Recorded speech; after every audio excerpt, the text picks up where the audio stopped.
No one tells you the secrets of the galaxy. The galaxy provides, but you have to find it yourself.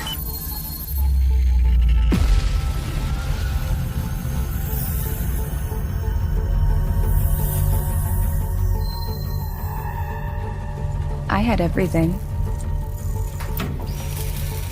Wealth, power, purpose, beliefs, all gone.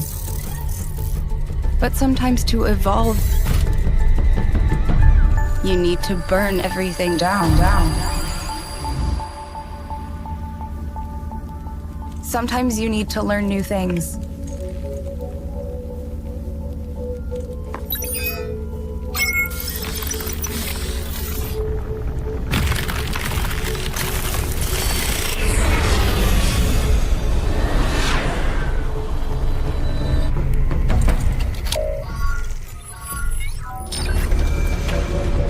Hey guys, I got something.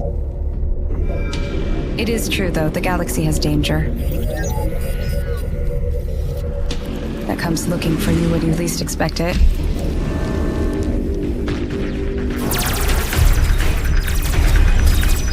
It's hard to know who your friends are.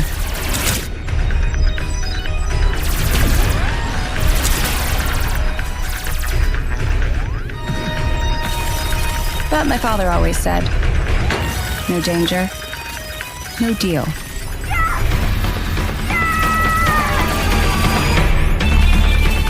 He also said that sometimes you need to take what is yours. That you need to make them see the real you. Let them know the truth.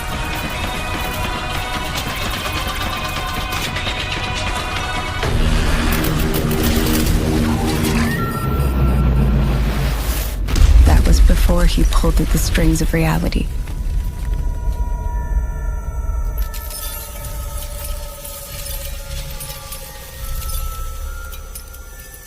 That was before he broke the Star Atlas.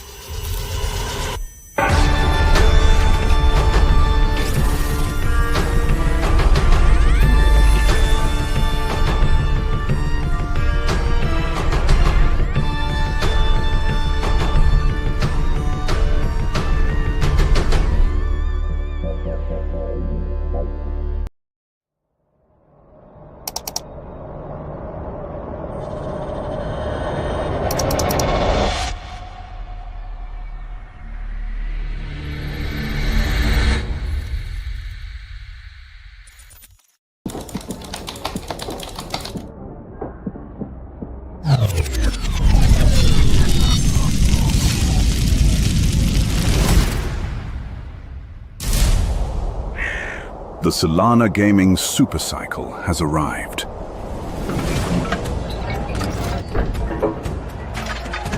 Only the strongest players will carve their name in history on-chain.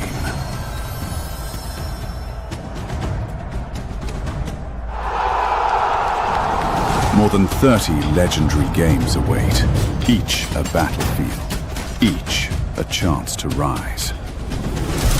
It's time to prove yourself in the arena. Join now.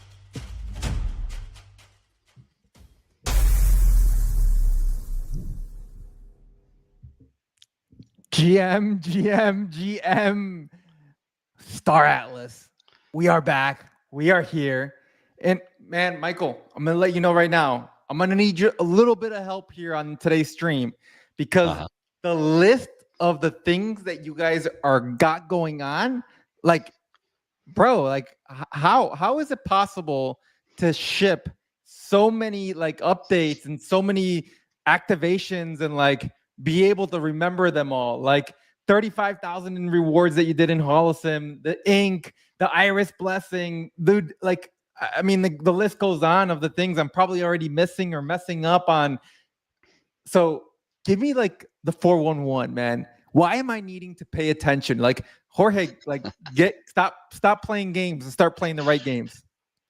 Well, good morning, man. And yeah, the team is absolutely grinding. We've got a ton of things working across multiple different game environments. And then I know today we want to talk about a bit about Zink, what we're doing with our digital identity wrapped SVML1.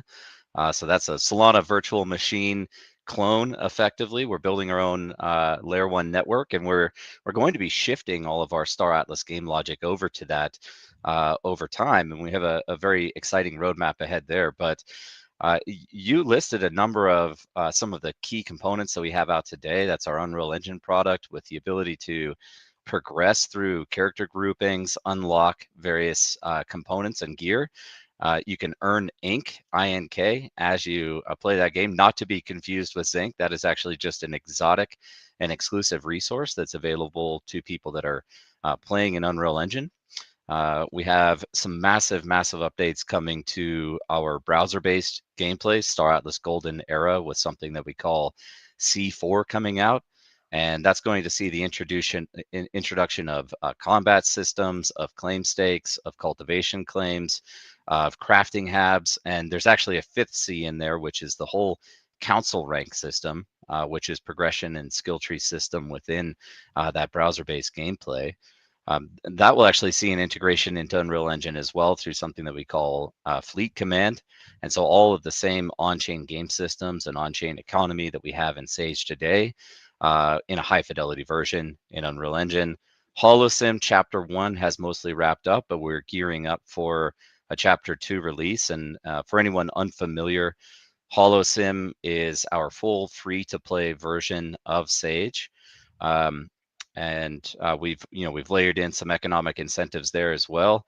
But man, and then everything that we have coming with Zink, and happy to dive into all of the mechanics there, but a lot of moving pieces right now, a lot of grinding right now.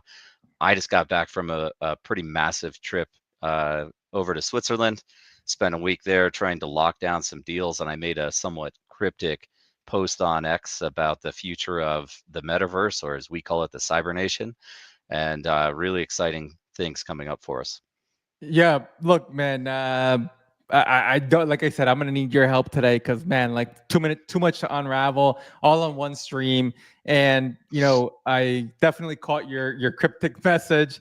And it's funny that you were out in Switzerland. I was in Miami this weekend at the Children's Museum, and I ran into somebody with a Star Atlas T-shirt, and I was like, "Hey, man, do you know anything about Star Atlas?" And he laughed at me, and he was like, "Haha, like, what do you mean?" And I was like, "Do you know Star Atlas?" And he's like, "Yeah, I work there." And I'm like, Yeah. I was like, "Oh," I was like, "Well, I'm Jorge." And then he's like, "Oh," and then I was like, "Dude, what?" Like, I was like, "Can I get the alpha?" And he's like, not wanting to give me the alpha. So I think, like, man, it's cool to see, like, the just the ecosystem around the world, but ecosystem running into somebody as well of like, yo, how proud people are to be building what they're building. And you mentioned like the team just shipping, and like you could tell how genuinely happy he is about like me recognizing Star Atlas, but just wanting to tell me more about it. And I think like those are the type of things that really get me excited because, man, true passionate builders within the project itself, but the studio itself. And look, Zink's coming around. You mentioned you want to briefly, you'd mentioned like some of the stuff that's happening, but like give me first, like, as you're seeing crypto, as you're seeing Web3 gaming shift, as you're seeing different metas and iterations shift, what was one thing that you really sparked that said, okay, why Zink needs to happen and how it needs to happen in order for game player progression, but also gaming the identity, right? I think the identity is something that crypto and blockchain and Web3 was set out to be for gaming. As a player like myself that has, beaten in FIFA and all this stuff, and shout out to Santi, he's never actually played me in FIFA yet, but talks a lot to me about wanting to play me, but will never actually want to play me. But, being able to have that identity from that space in Web2 to be able to come today and say, hey, this is the years I've spent in it, are missing. And I think like what you guys are building is far beyond that. It's just one piece of that. But tell us that mindset that you've seen in Web3 gaming as things are shifting, why it's important to build something like Zink. Yeah, well, and maybe just to start with your opening point, the team is exceptionally passionate. I think we've been very fortunate over time in the type of talent that we've acquired and recruited into Star Atlas. And these are a group of people that are not only working extremely hard, but we've gone through a lot of challenging times, and I'd say one of those times is kind of right now. You really need to be a passionate builder to be building in Web3 gaming at the moment.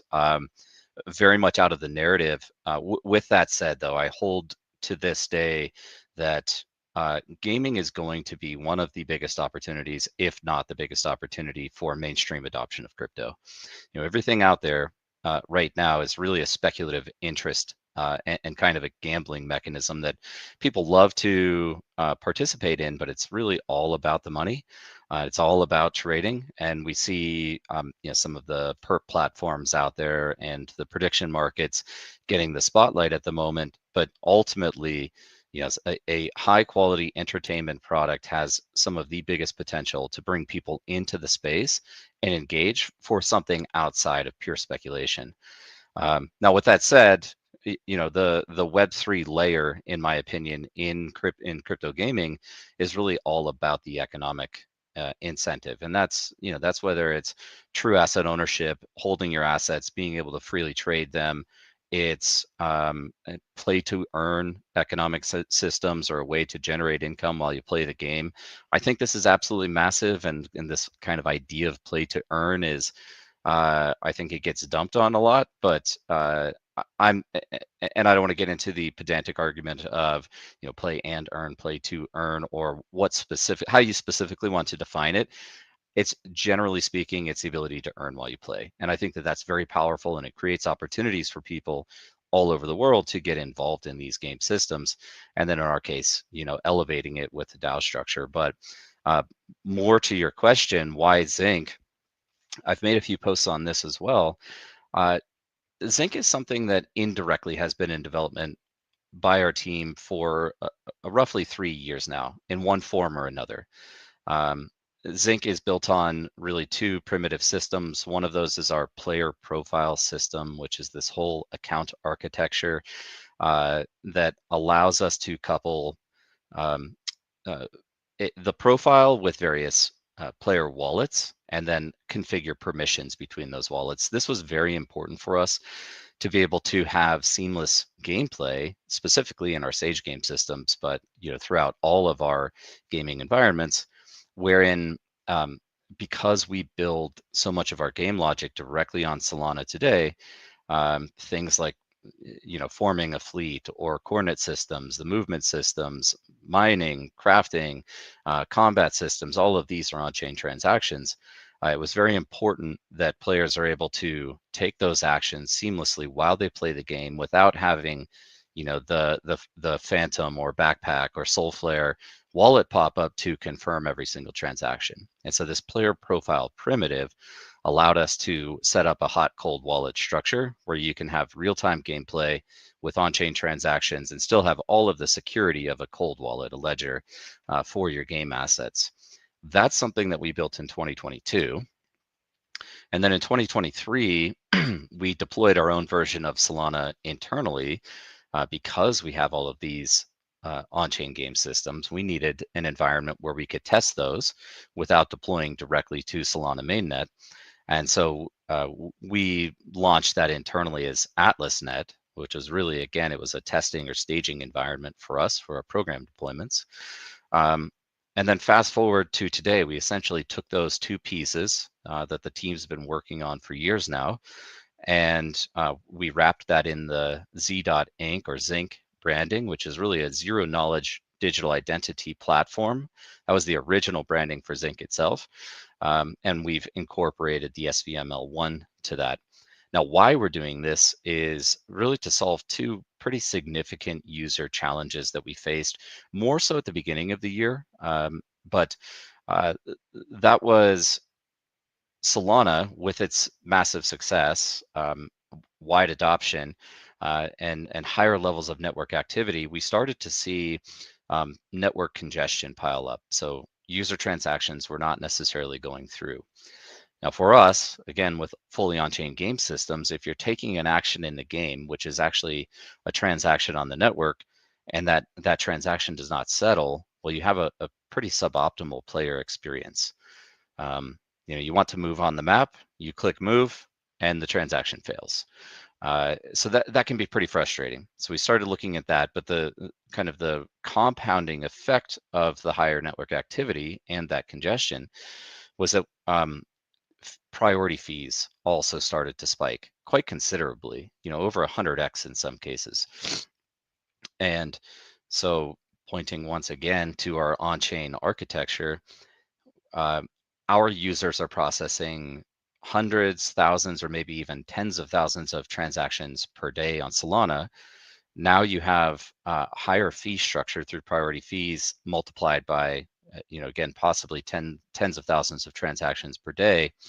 That started to have a pretty significant impact on user profitability. And if we think about the user demographics for Web3 gaming, it's really this, I would say, like a pretty wide potential audience. But if I were to just separate them into two categories, it would, one is your hardcore gamers. These are people that really just care more about the gameplay experience. And then on the other side are the people that are financially motivated. And that's the Web3 economic layer. And so transaction fees started consuming as much as 30% of gross profitability of our players. It's a massive hit to player margins, and that's just because we were running on Solana. This is an issue that we never expected to encounter, by the way, because Solana is ultra fast, ultra quick settlement, and ultra cheap. But again, the aggregate of higher priority fees and network congestion really was hurting the player experience. And so we took this AtlasNet concept with the underlying player profile primitive and built and are launching Zink, the SVML1.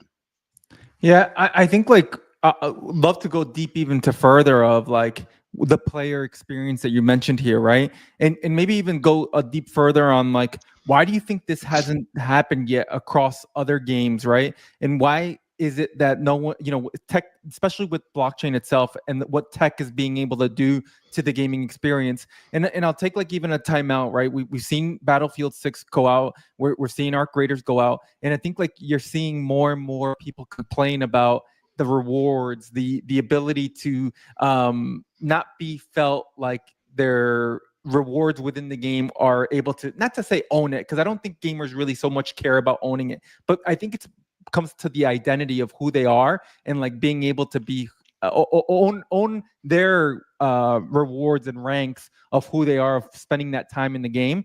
And I think like going back to here to Zink, and it's like, being able to go a step further outside of just the tech itself, but the visual of the game experience to a gamer using Zink. Yeah, well, I guess if the question is why aren't we seeing other projects maybe take this same path, the same evolution of rotating into their own L1, and this is not a dig on other games, but a core piece of our philosophy since the beginning has been this very sophisticated, fully on-chain architecture. Most other Web3 games are not doing that. The Web3 integration can be from the minimal, and in fact, there's an approach where people don't even want to talk about the fact that it's a crypto game, that it has crypto integrated, or that the assets are NFTs, and they're trying to obfuscate all of that away from the user. Now, there's arguments in favor of that for the simplicity of getting into the game, of not burdening the user with or overwhelming the user with having to learn about what this stuff is. So that's one design choice. And then there's a spectrum, and you can go all the way to the other end, which is where we're at right now, which is we're building all of our game logic on chain for a couple of reasons. One of those is composability, and we have this full library of documentation on build.staratlas.com that includes APIs and IDLs and documentation on our programs themselves. But what that really lets us accomplish, this composability idea, is that anybody that has any development capability or not now, I mean, with some of the AI coding tools that are out there, just about anybody can vibe code a program now. But the idea is that anybody can help us co-create Star Atlas through some extension of the game, some enhancement of the game, some data dashboard, a different UI if they want, rental systems, which was developed and we have integrated into our platform now. But that was an independent third-party developer. All of the opportunity that exists because we have open access, permissionless systems that people can build upon. So that's part of the reason why we wanted to build fully on chain. But really secondary to that is our long-term vision is a perpetual universe that doesn't rely on our team to exist. You know, the idea that you have a forever game, I think, is very important when you have such a major emphasis on creating value and assets and creating a real economy. If there's a terminal date for any product, then the value of the assets has to be lower, because at some point in time, those values will not be worth anything if the game doesn't exist, right? And so this is why we have the whole DAO structure and DAO wrapper around our ecosystem as well, is because, you know, our vision is 30 years from now, 40 years from now, 50 years from now, Star Atlas still exists. It's running and it can't be shut down. It's running on, you know, this network, Solana today, Zink in the future. And whether we as a studio are responsible and tasked with building that product out, or it's the legacy is carried on by our DAO, which has funding mechanisms by capturing fees off of the game itself, it can be a truly forever game. And that's what we wanted to achieve with Star Atlas. That's always been our vision. And so that's largely why I think we took the approach that we did, whereas most other teams are not necessarily trying to be so aggressive and so deeply integrated with Web3. Yeah, it's interesting, right? Because I just hopped off another stream, and there was a question about like Web3 gaming being dead almost in the sense, and why hasn't it evolved, or why hasn't it gone to the bigger names of like a Steam or Epic or PlayStation, Xbox? And I think that my answer is that there still isn't a case study out there from a full game launch or full game release that there's able to be said of this is from A to Z, how it launched, why it launched, what it used as tech, and why the tech is so prominent. And I think that as a research and development teams within these massive organizations, they are very much looking at blockchain, but they haven't seen where blockchain makes so much sense and why that it was such a hit for players in the same sense of the experience of the dopamine that games drive. And I look back to here, like being where we are today with Zink, and I think of like the next 3 to 5 years of where potentially Zink could be, and even with Star Atlas. And I start looking at those case studies that research and development needs to be able to say, okay, why does blockchain make sense to games? And I think you are kind of very much solving a key issue to making a gaming experience better for the gamer itself. Well, I'd certainly agree with you. I think this, you see it on socials, definitely, Web3 gaming is dead. Well, the reality is the Web3 gaming narrative is in fact dead right now, at least in the public sphere. Behind the scenes, though, you have a lot of passionate teams like ours that are working very hard to build out a product and a product suite that ultimately becomes very attractive. But why it hasn't really taken off is because it doesn't necessarily have the same speculative appeal that it had back in kind of the first cycle, I'd say first major cycle for Web3 gaming, which is really that 2020, 2021 cycle. But until we get a product on the market that does have that mainstream appeal, that can reach the audience that is, that those earlier points that I was making, two kind of categories of gamers, of users, if you will, for the product. That's the people that are financially motivated by the economy, and the people that really just want to get it and have a fun gameplay experience. And any Web3 game to be successful in the long term is going to require both of those elements. But we just haven't really seen that product necessarily in the market just yet. And I know you're a big fan of Off the Grid. I was grinding that for a while. I think it's a phenomenal product. It's a lot of fun. But they're on that front end of the spectrum where it's kind of a very light and abstracted Web3 experience, which I think is again, no criticisms. I think that's totally fine. And in fact, I think in a lot of ways, it takes products like Off the Grid, which are the soft introduction to crypto, to gamers, that will start to break down this negative sentiment out there in the mainstream market about NFTs and about crypto, and everybody thinking that it is a scam. So these are all stepping stones towards something that's much deeper and kind of has a stronger Web3 ethos around it, like our product. So I think that's what's missing right now, is we just really need to get high quality gaming products onto the market that have crypto integrated, and the cycle will return. Yeah, I mean, I think I think it's safe to say that we still in Web3 gaming haven't seen a full release of a game, right? There hasn't been an actual launch of a full market go-to-market game of it being ready for mass public. We've seen betas, alpha, super early access.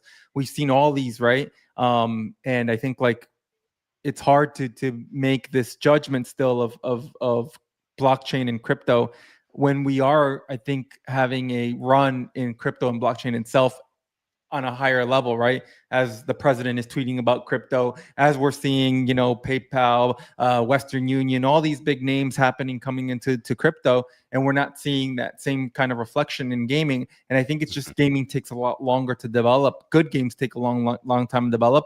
And I think you just hit it on the nail. Like, there has to be some games that help onboard softly, easier, to get more gamers to be open to it, right? You still look at today at the Steam comments and the Epic comments under these game titles, and as soon as they say the word blockchain, not even playing the game, not even any of that, or even just downloading the game enough to make the comment, they'll be like, "Oh, this is a blockchain game, don't touch it." And it's like, why not touch it? Like, what was it? Was it the game? What was it? And it's like, there's not anything else. Just the word blockchain is such a caveat to become an obstacle for these people, or for them to be like, no. So I think, yeah, we are definitely progressing in the right way, but also progressing in the right way of why tech matters, but not be at the forefront of putting in your face of NFTs, Web3, the token, why you need this. Like, let the game do itself, and then everything else will fall right into it. With Zink on board, Zink coming soon, what does that roadmap look like? What does the roadmap look like alongside with Star Atlas itself as well, like with the current game and the future games that are coming out with Star Atlas?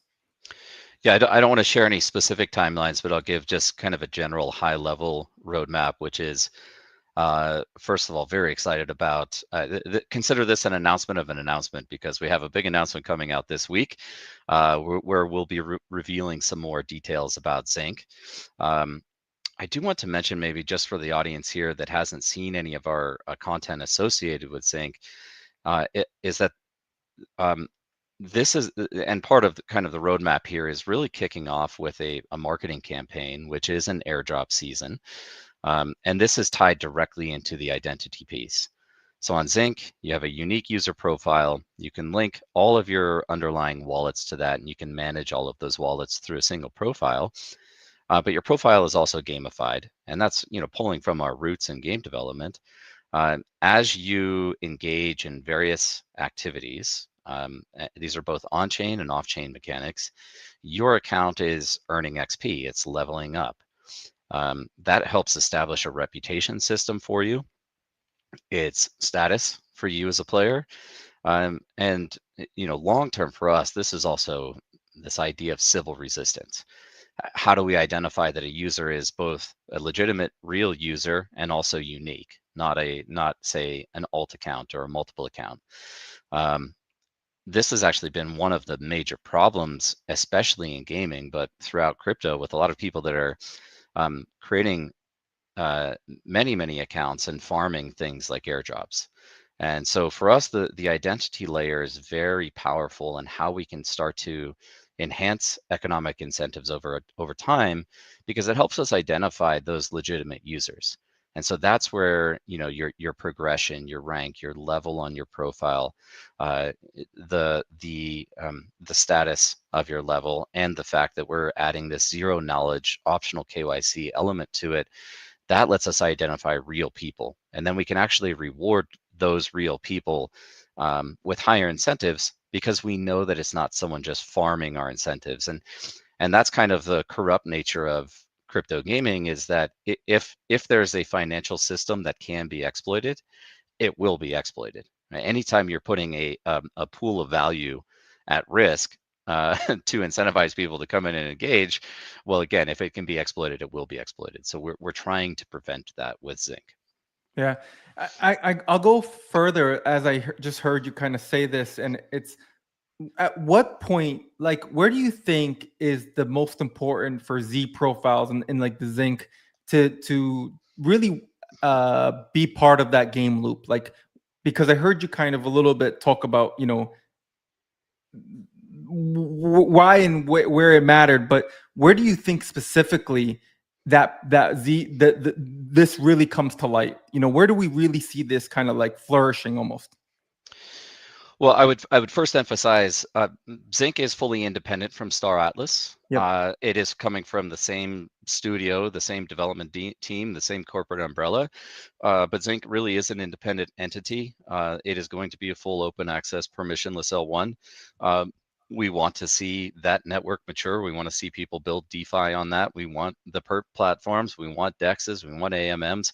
We want people minting NFTs. We want all of the things that people are familiar with in Web3 today. We want those to exist on Zink as well. But we do have this really nice opportunity for synergy between the two as we roll the Zink product out. Now, Zink benefits substantially because, and you asked a little bit about this, the roadmap, but one of the first application that will launch on Zink will be our Sage C4 game update. Now, our players right now are processing millions of transactions per day, anywhere from 2 to 6 million transactions per day on Solana.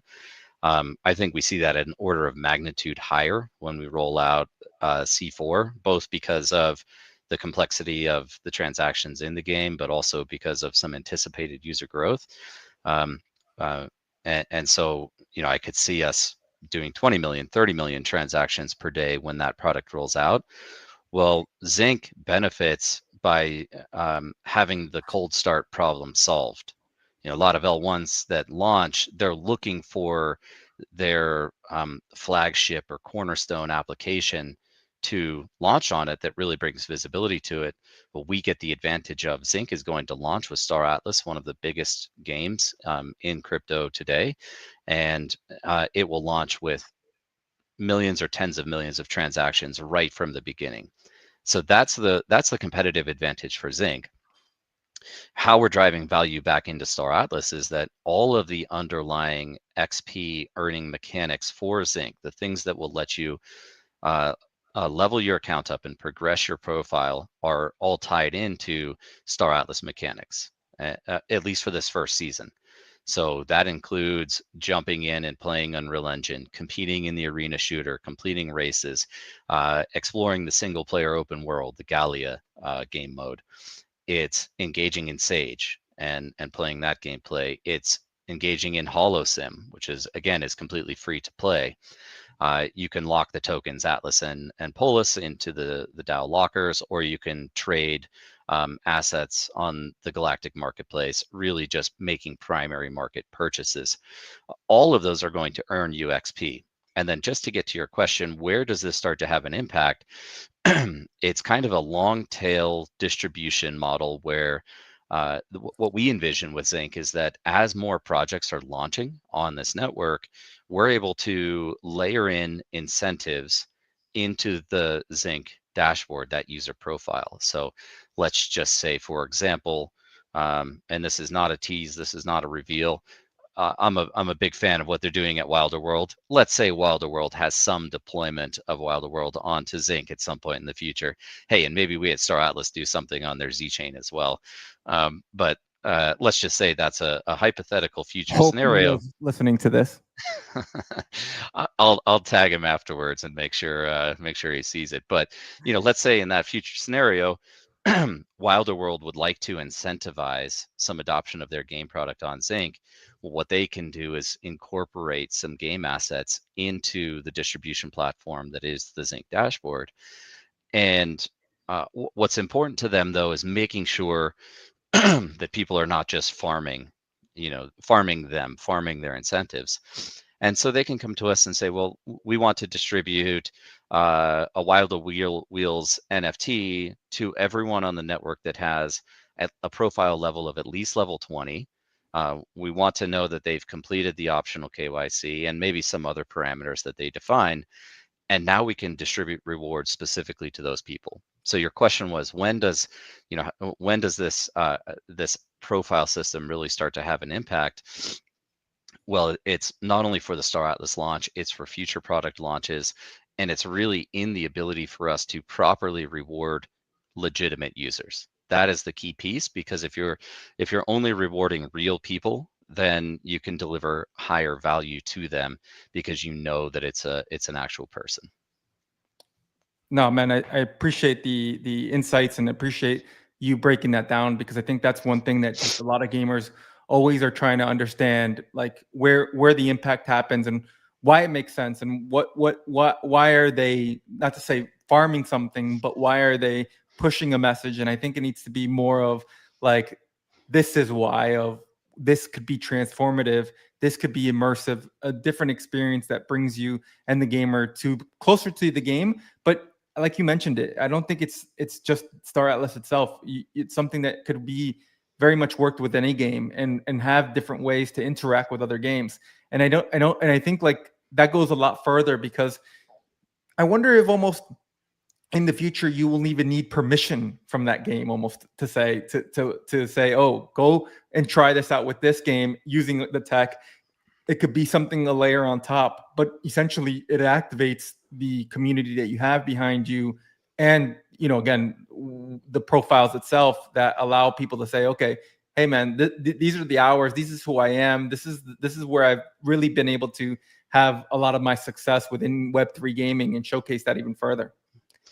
Yeah, you have this this permanent on-chain entity that represents you. That's your profile, and maybe, again, just thinking very long term here, 50 years from now, 2 generations of humans, somebody's inherited their grandfather's Z profile, right? That's now level 999 on the network, and it's one of the top most recognized wallets. Well, you have that chain of custody that exists, that's permanent, that's immutable, and that actually contains a lot of value.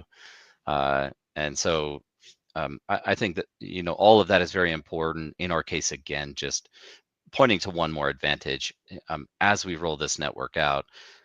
And I'll preface and say this is purely a function of market cap, just to be totally clear. But we don't expect to have anywhere near the market cap that Solana has. The market cap is significant in the sense that the dollar value of fees that you pay are obviously directly correlated to the market cap or the FDV of the network. Because if your fees are fixed in the quantity of Solana that you pay, but the price of Solana goes up, well, the dollar value of your transaction is more expensive. And so that's a good thing for Solana, and that's a good thing for people that are holding SOL. It's not good if you're processing thousands of transactions per day, and especially when your earnings, the earnings model is decoupled from the value of the network increasing. So as an end user, you're paying for the infrastructure by processing transactions on a distributed ledger, but there's no connection to how much you earn from the game to what the costs to operate on the network are. And so when we roll Zink out, anticipating a significantly lower market cap, but with an identical fee structure to the way that Solana works, we would expect our user transaction fees to be 99.99% lower. That means in those cases where players are losing 30% of their gross margin, they're actually keeping all of that now. They're keeping more value. And part of bootstrapping this network, and one of the reasons for the airdrop campaign, is that which is going to see 10% of the total supply go out in this initial airdrop campaign. Well, we want those tokens to be distributed to the users who are operating on the network. So at a minimum, whether you want to speculate on the value of Zink or not, at a minimum, now you have a balance of Zink tokens that will go towards paying your on-chain transaction fees. I feel like that's a AKA or a TLDR translation to anyone that is thinking about building on Zink. That is your call to action right now, wanting to go build, if it's a Dex, Perps, whatever it is, because you will have amount of users looking for other ways to get involved within the ecosystem. So yeah, if anybody's listening and looking to build something on Zink, you better go into Michael's DMs right away. For sure, feel free to reach out. We've been having partnership conversations for a few months now, and I think we'll see some the great infrastructure available on the network on that mainnet launch when we get to that point. And that includes things like liquid staking, AMMs, DEXs, LPs, et cetera. So we are looking at those relationships right now. I also think that, Zink represents a bit of a land grab opportunity. And again, this is kind of, the interesting part of having a network like Solana achieve such massive levels of success is that it also becomes really competitive to operate in that space if you're an app developer, right? There's already the main, AMMs on the network, Radium and Orca. That's already the primary aggregator Juke. Now we're seeing some competition with Titan, but it starts to get very, very difficult to stand out when there's already well-established brands and protocols operating on the network. So if you are an app developer and you are looking for an opportunity and you want to get some visibility into something that you're building, at a minimum, just co-developing on Zink is a great opportunity to get that visibility because there's a lot less noise. And I'll also emphasize here, we are using a vanilla implementation of the SVM, and so we are fully compatible with Solana. If you have a program deployed on Solana today, you can redeploy that program on Zink at really no cost, with no changes. And so now you can have access to both. And of course, we're building a seamless bridge between both. And I just want to emphasize one point. I mean, we're here on the Solana Gaming channel. We are some of the biggest advocates and biggest proponents of Solana. We love Solana. We've been building on it since 2021. Had we not encountered some of these issues, we would just continue building on Solana. But this is not Star Atlas is leaving Solana. What we're doing at Zink is very complementary. And so, excuse me, the main thing is we don't want people to think that we're abandoning Solana. We're going to have applications and infrastructure running on both. And any developer out there could also do the same thing. Yeah, I think that like it's this type of building that is very much needed to, especially in gaming, right? Like a section that is had its slow down a little bit with builders coming in to help with the infrastructure, with components to infrastructure. I think like hats off to you guys, and much credit needs to be given as well to think outside the box and say, hey, how can we help the chain itself, but also help the game itself, and understand who the audience is and what the audience wants with the technology behind driving blockchain and everything. And so I think, yeah, no, I'm really truly excited for it. All right, so December it is. Make sure everybody kind of puts this in their calendar. There's two dates you gotta like know in December, at least for me: Christmas and the Zink launch. Do you have an exact date so that I make sure it's not on Christmas Day and I don't miss Christmas? Because I would potentially miss Christmas if it's around that time. Well, it'd probably be worth missing Christmas for the Zink airdrop, but we're not revealing any specific dates just yet. Again, this week though, we're going to be making the announcement of the announcement. This is the announcement of the announcement. So we'll be making a pretty significant announcement. For what it's worth, I didn't really get into details on the roadmap, but we are going to roll out with what we're considering a test season. That'll last several weeks. Now, the test season is going to, that lets us actually stress test all of these XP earning mechanics, the functionality of the dashboard, and the leveling curve, dial in our economics, make any adjustments and changes that we need to make. But the test season is not without rewards. There's going to be a few benefits that carry over. I'm really revealing this for the first time. I hope I'm not spoiling our own announcement, but being able to get into the actual XP and Zink airdrop earning season, you get to carry over a certain amount of XP and an associated level towards your account. There's a whole daily check-in process where you get multipliers on the amount of XP that you earn. That will persist into the main net season. There's going to be a cosmetic or two reward for participating in this, but it really just gives you that initial advantage going into the start of the main season. So from the test season, we have our mainnet XP points earning season in the background. We're working on preparing for a mainnet launch, and then when we launch Zink mainnet, that Genesis event, there might be a token sale. Not really confirmed on that at the moment, but the main thing is that Sage C4 will be launching on the network when we go to mainnet, and all of those transactions we process there. So, and that's when we process the airdrop distribution, and Zink is officially live. Well, I know you're not going to give us a date, but it sounds like it's not around Christmas, so that's a good thing. Might be beginning mid December, which is perfectly aligned with my schedule. I will make sure I take it off. I'll be in Abu Dhabi in Breakpoint. I hope to probably see you out there.